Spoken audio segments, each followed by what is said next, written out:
ಹೊರಗಾದುಗೆಯ ಇರುವುದು ತಡವೇನು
ಚರಣದೊಳ್ ಉರುಳುವುದುಂಟೆ ನಿನ್ನ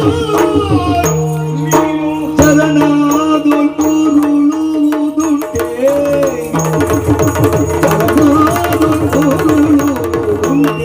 ನಾನಿನ್ನ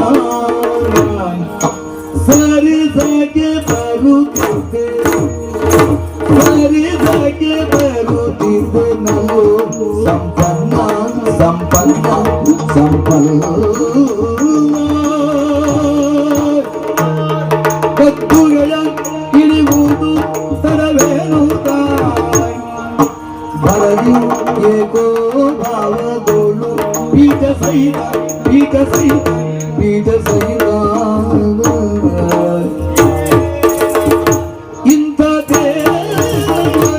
ಇಂಥದೇ ಏನಯ್ಯ ಇಂಥ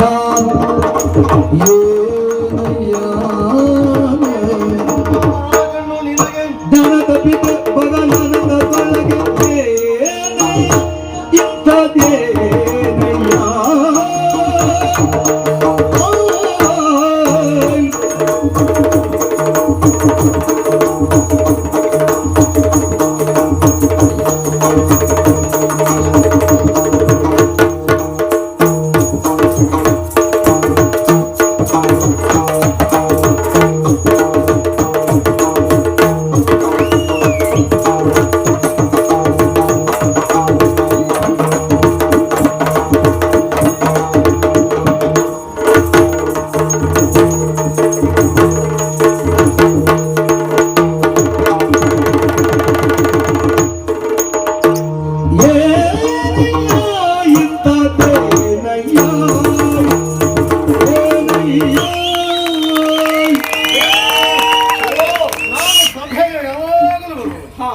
ಸಭೆಯನ್ನು ಒಟ್ಟು ರಚಿಸಿದ ರೀತಿಯೇ ಬೇರೆ.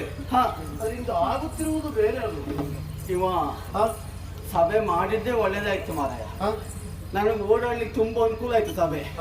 ಹೌದೌದು, ಅವನೇ ನಿರ್ಮಾಣ ಮಾಡಿದ ಸಭೆ ನಮಗೂ ಅನುಕೂಲ ಆಯ್ತು ನೋಡಿ. ಪಾಪ ಇಷ್ಟು ಆತುರ ಯಾಕೆ ಮಾಡ್ಕೊಂಡು ಅವನಲ್ಲಿ ಮಾತಾಡ್ತೀನಿ. ಅವ್ ಬಿಟ್ಟಿದ್ದು ನೋಡಿದೆ ನೀನು ಬಾವಾ. ನೀನು ಒಬ್ಬನೇ ಬಂದ್ರೆ ಸಾಕಿತ್ತು ನನ್ನ ಸ್ವಾಗತಕ್ಕೆ. ಬರುವ ಕಾಲಕ್ಕೆ ನೀನು ಒಬ್ಬಳೇ ಬಂದಿಲ್ಲ. ಪೀಠ ಹೊರಗದ್ದುಗೆ ಸಹಿತವಾಗಿ ಉರುಳುತ್ತಾ ಉರುಳುತ್ತಾ ಉರುಳುತ್ತಾ ಉರುಳುತ್ತಾ ನನ್ನ ಚರಣದೆಡೆಯಲ್ಲಿ ಬಂದು ಬಿದ್ದೆಲ್ಲ ನೀನು. ಅದೆಷ್ಟು ಪ್ರೀತಿಯು ನನ್ನ ಬಗ್ಗೆ, ಅದೆಷ್ಟು ವಿಶ್ವಾಸ ಅವನಿಗೆ. ನನ್ನ ಸ್ವಾಗತಕ್ಕೆ ಬೇಕಾಗಿ ರಭಸದಲ್ಲಿ ಆಯ ತಪ್ಪಿ ಅವ ಬಂದನೋ ಇಲ್ವೋ ಹಾಗಾಗಿ ಜಾರಿ ಬಿದ್ದ. ಪೀಠ ಸಹಿತವಾಗಿ ಉರುಳುತ್ತಾ ಉರುಳುತ್ತಾ ನನ್ನ ಕಾಲ ಬಳಿಯಲ್ಲಿ ಬಂದು ಬಿದ್ದ. ಗೊತ್ತಾಯ್ತ ನಿನಗೆ? ಅವ ಬಿದ್ರು ಪೀಠ ಬಿಡುವುದಿಲ್ಲ ಅವ. ಹೌದಪ್ಪ, ಅಂದ್ರೆ ಅವನ ಸ್ವಭಾವ ಹೇಗಂತ ಸ್ಪಷ್ಟ ಆಯ್ತು ನೋಡು. ಅವಳಿಗೆ ಬಿದ್ರು ಮೂಗು ಮೇಲೆ, ನಾನು ಮೂಗಿ ಮಣ್ಣಾಗಲಿಲ್ಲ ಹೇಳೋ ಜಾತಿ ಅವ. ಅದನ್ನೇ ಮತ್ತೆ ಮತ್ತೆ ಕೆದಕಿ ಮಾತಾಡುವ ಅಭ್ಯಾಸ ಉಂಟು ಅವನಿಗೆ ಮತ್ತೆ. ಹಾಗಾದ್ರೆ ಇಂಥವ ಬಿದ್ದಿದ್ದು ಪಾಪ ಎಲ್ಲಿ? ಉರುಳಿ ಉರುಳಿ ಉರುಳಿ ಉರುಳಿ ಗದ್ದುಗೆ ಸಹಿತವಾಗಿ ಬಿದ್ದಿತ್ತು ಅಂತ ಹೇಳಿದ್ನಲ್ಲ, ನನ್ನ ಕಾಲ ಮೇಲೆ ಬಿದ್ದವ. ಹೌದಪ್ಪ,